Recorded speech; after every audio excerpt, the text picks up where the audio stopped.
The gliding pec stretch is one of my favorites to just really get deep into that tight shoulder position that tends to creep in as we work at a desk and do all of our ordinary life things.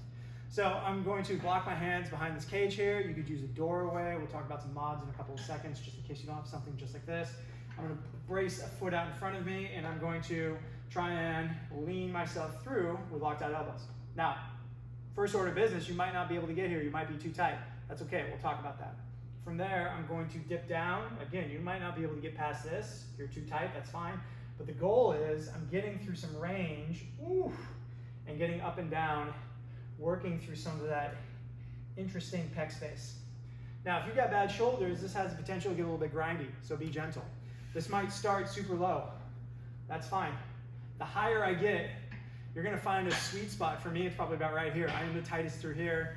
As you get higher, it's probably gonna release a little bit and get into some different stuff that you aren't quite as tight in. So somewhere around here is gonna be very tough. Lower is gonna generally be more mellow. What if you have a more narrow doorway? Well, same rules apply. You're basically trying to find something that you can brace against. What if you don't have a doorway? What if nothing makes sense? Well, you could always use your rings and your trainer to do the same thing. Now, this tends to, you can see it move around a little bit, so I've got to be a little more creative in how I go through this, be a little more attentive to my upper body position and all that stuff.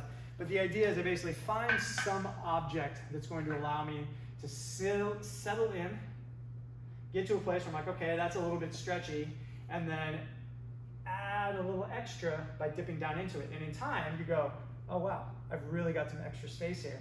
And if you've got this doorway or the cage, it becomes very easy to be consistent. Place your hands here, then here, then here, and so forth. Ultimately, if I can get here and I can start to move through here, I can resolve some of the pec tightness and dysfunction that can lead to all the funky postural things that we tend to encounter in our modern lives.